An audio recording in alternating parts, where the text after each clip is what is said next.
Yo, what's going on, everybody? Welcome back to the channel. Today is gonna be a very productive rant type of a video, so get comfy on that toilet because you're gonna hear some stuff. And welcome back to my channel, JustET. And since I don't have the talent or really the money or the resources right now to make an intro, I just want you to kind of like just imagine like a really cool intro thing. So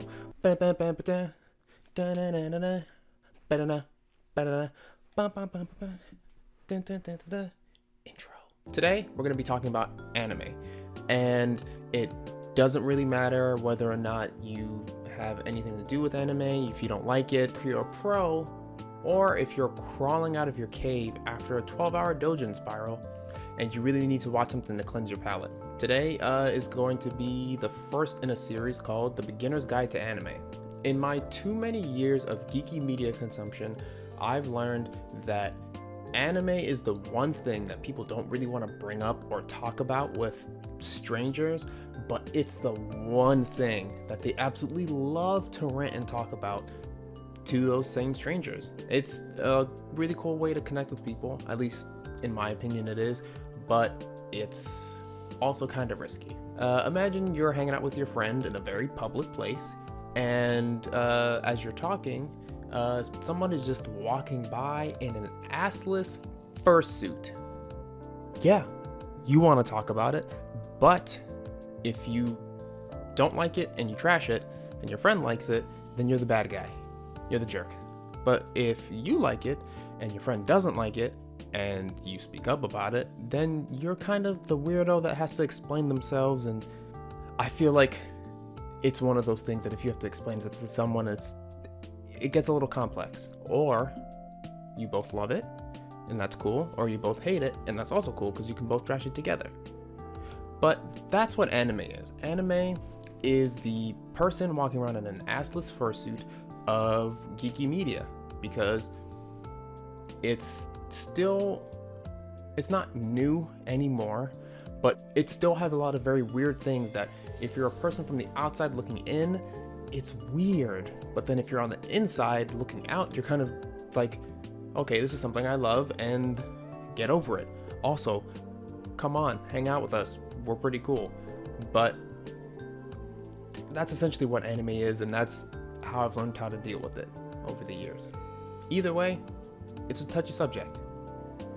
I've learned that anime can be kind of taboo in the West because there are a lot of very distinct, very odd, and kind of gross themes that play in different anime, and if you want to get someone into it, it gets a little dicey. There are things like cis-cons, lolicons. You've got the fact that in Japan it's legal for, I think, second cousins to get married. I could very easily fact check, but I'm just going based on what I remember. So you have some anime where the main character is a guy and he falls in love with this girl, and everyone's like, oh man, yeah, I'm really rooting for this couple, but then, you know, they're cousins, and you're sitting there going, huh? What? I find that anime tends to be a bit of a taboo subject within, I'll call it Western culture, my culture. Even though that there's been a rise in outspoken anime fans on the internet, and it's been really wonderful to see, there's still an awkward dance that has to be done to kind of figure out, you know, who's in the fold, who can you talk to about shows, who can you rant with about different anime-based things. Honestly, I can't even blame people for not trying to get into anime, because the fans can be super weird, the shows can be overhyped as hell, and legally, I'm gonna be honest with you here, legally, you cannot watch anime if you do not live by yourself. If you don't live by yourself and you're watching anime, no matter what it is, the law clearly states that whenever somebody walks in on you watching anime, whatever they're walking in on, it's got to be weird. It always has to be the weirdest part. I can't tell you the amount of times that I've been watching something where the entire show has been super cool or like really deep and like thought-provoking, and then just one scene, one single scene one stupid ass thing pops up and it's never the right thing. It's honestly never during like the coolest parts in the show. Nobody has ever walked in on someone watching Dragon Ball Z while Goku's going Super Saiyan for the first time. Nope, but they'll walk in when Naruto's doing his sexy jutsu. We'll talk about all this in a later video so you'll understand a little bit better, but so I decided to create this guide for the people that want to get their friends into it, or if you want to personally get into it and you don't really want to ask one of your expert friends because of the dangers I previously listed. So if you want to get into these weird cartoons, let's dive right in. For me, when I got into anime, it was through Toonami, and I loved Toonami. I loved watching these cartoons that weren't really cartoons because the animation was really scaled up. The characters looked somewhat realistic and they had a lot of cool things happening, and I honestly was getting tired of next time on Dragon Ball Z. I hated it. Oh my gosh, because it seemed like every time I got a chance to watch Toonami, which wasn't, super often, it was literally the same episodes over and over and over again. And the same thing with Naruto. It felt like I wasn't getting as much of the show as I could have. So I decided to go on the internet to try and find more episodes, for free. Yeah. And that is when I discovered that my favorite shows like Dragon Ball Z, Pokemon, Yu Yu Hakusho, Naruto, Cowboy Bebop, and other things were anime. And like a fool, I dove right in and came back a scarred man. I was a young fool. I was a young fool who didn't understand what the different tags meant. I didn't understand that each of the tags, were specific genres, and some of them were translated directly from Japanese. I didn't understand what I'd be watching. But that's for another video. We won't worry about that right now. So, to start off, I'm going to recommend that if you're not going to listen to the recommendations I'm going to be giving in the next couple minutes, that if you do decide to watch anime, that you stick to the things that are in your wheelhouse. If you like mysteries or crime dramas, stick to mystery and psychological, things like that, to kind of get you into the mood, I guess, because if you kind of just dive in and pick a random tag, you're not going to like everything that you see and you'll end up being scarred, like the way I am. So to keep this video light, I'm going to recommend a couple of shows and the easiest places that you can access them. So for just in general, for all beginners, I like to recommend this one. It's called Little Witch Academia. It's a very light and whimsical show. If you like Harry Potter, if you love Harry Potter, if you're obsessed with Harry Potter, watch this one. It follows a young girl who wants to become the greatest witch ever. That's the most basic way I can think to tell you what this plot is. It's on Netflix, so it's a very easily accessible watch for pretty much everyone. There's a movie and then there are the episodes. I'm not 100% sure if the episodes are actually up on Netflix right now. They might be, but I suggest just watching the movie. The movie's about an hour long, maybe a little bit longer. It kind of shows you all what the show is going to end up being. And it's, like I said, it's very light, very whimsical. The art style is really easy on the eyes. And the show itself, it has a very common comedy aspect to it that I really, really enjoy. And I think for a beginner, it's very easy to watch. It's not like a Hayao Miyazaki movie where there's going to be a deep political or environmental message that's going to be hammered into your head, even though the whole thing seems light and whimsical. It truly is magical. It's something that I can watch if I'm not having a great day. It's something very easy. It's like cheese pizza, If you bring it to a party, you're not really going to go wrong with the crowd. Sure, not everyone's going to want to have a slice, but if they're hungry enough, they'll eat it. For something, if you want something slightly more serious, and if Little Witch Academia is a little too light and too wholesome for you, within the same vein of action and adventure, I'm going to recommend something called Sword Art Online. It follows a young boy young man, boy, young man. I mean, when you see the way that he's animated, you'll see why I'm a little confused as to what to call him. So we'll say young man. It follows this young man who is a beta tester for a VR video game. And he ends up being one of the first people that gets to play once the game goes live.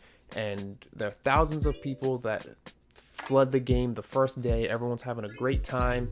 And then they find that they can't log out. There's no log out option. And then it turns out that the creator traps them in the game, and the game becomes a death game. Something that if they die in the game, they die in real life. And, you know, it's a little bit more mature because it has a lot more action. It dives into the minds of people. It kind of helps you understand what might happen to a person if they're forced to live in a world where they can freely kill, steal, rape, do whatever. It touches on these subjects. It doesn't necessarily show them, but it does touch on a lot of these subjects. And I suggest it because not only is the action a little bit more intense, it covers a really broad range of genres, or tags as they're called online, because, you know, you just tag the thing as different genres. You get the action, adventure, suspense, a little bit of romance, some slice of life, and slice of life is literally like a slice of life where you get a day-to-day aspect of, okay, this happened on Monday, this happens on Wednesday, this happens next week, this happens in the next month, this happens over this span of time, and it's very easy to follow. Sword Art Online used to be one of my favorite, like in my I'll even say my top five anime of all time to watch. Now it's fallen because my tastes have changed, but the reality is it's still a very good show, and it's in my top 5 of recommendations. See what I did there? Top 5 still, but it's in recommendations. I'm hilarious. Please stick around. Don't leave. No, don't leave because of that joke. Please stay. Please. Okay. Anyway, this one you can access on Netflix. Super easy. If you don't have Netflix, you can find someone that has Netflix and borrow it, or you could just pay for Netflix. Don't worry, Netflix. This one's on me, but the next one, you got this advertising for the money. Like, give me the money to advertise for you, because this one was free, but the next one is not free. Please keep that in mind. So the final recommendation is called Hello. I am ET, the technical and creative director behind the scenes for the channel JustET. Very wonderful to meet you all. I'm here because we have run into some technical difficulties behind the scenes here at JustET, and I am here to rectify some of the things that have gone wrong behind the scenes.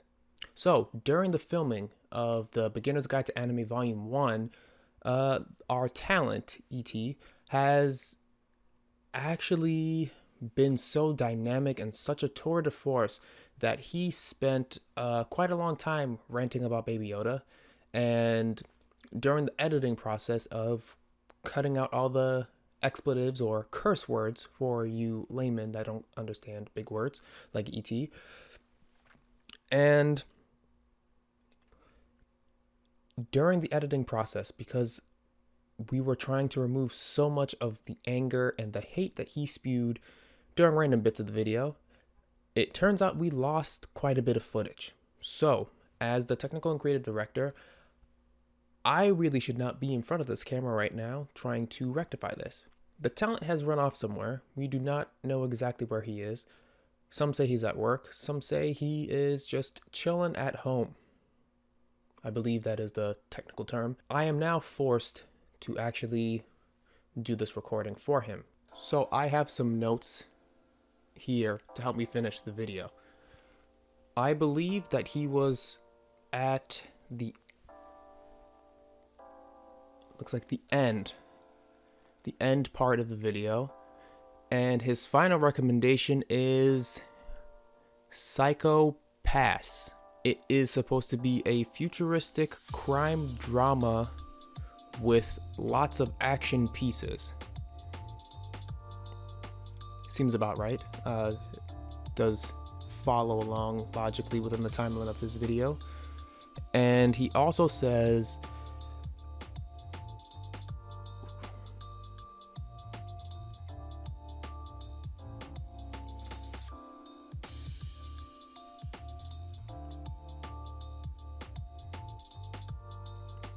He says a lot of stuff. I'm going to try and keep this as compact as possible for all of you. He recommends Psycho-Pass. He says, go watch it. It is absolutely fire, my guy. And everything else is him just highly recommending it. Sorry, the end of the video is going to be a little bit lackluster, but as the technical and creative director, I am not the talent, so I am just here to try and rein the talent in and attempt to help with editing and directing. It's a very difficult job, but nonetheless, I know he had some parting words for his video, and I believe they were, okay, I should know this part. It is to like, comment, and subscribe to the videos. It would help both of us immensely. So liking the videos shows that the work that we do behind the scenes is being recognized. Sharing the videos gives us a sense of warmth, so we know that other people can enjoy these videos. And subscribing lets us know that we are going down the right track. So thank you very much for sticking around. And please, I would also like to apologize for our long hiatus. The talent has been working and now suddenly has more time to do these videos. I'm currently recording this video a couple of months after the original video. So, thank you again for watching our video on JustET here. And he also says, please watch out for, can't believe I forgot already. Sorry, scrolling through the notes. Baby Yoda sucks, Baby Yoda sucks.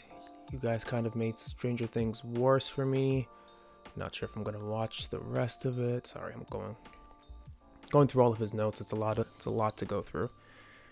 And here we are. He says that he plans on doing another video. Hopefully we'll upload 2 back-to-back. And it also looks like he will be continuing with the Beginner's Guide to Anime series. He's going to try and do a new format for the videos, so hopefully they're not long like this one. And if I'm not mistaken, it also says that he plans on doing some sort of video game videos. But I have known the talent for quite a long time. He's not good at video games, so they're not going to be great videos. Anyway, thank you all. And again, I am the technical and creative director behind the scenes, ET. Hopefully you will never have to see me again. Goodbye.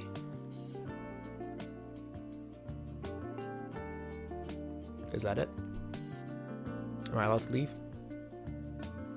Okay, so we'll fix all of this in post. Hopefully when ET comes back, which we never know when that will be. Hopefully the video will be good.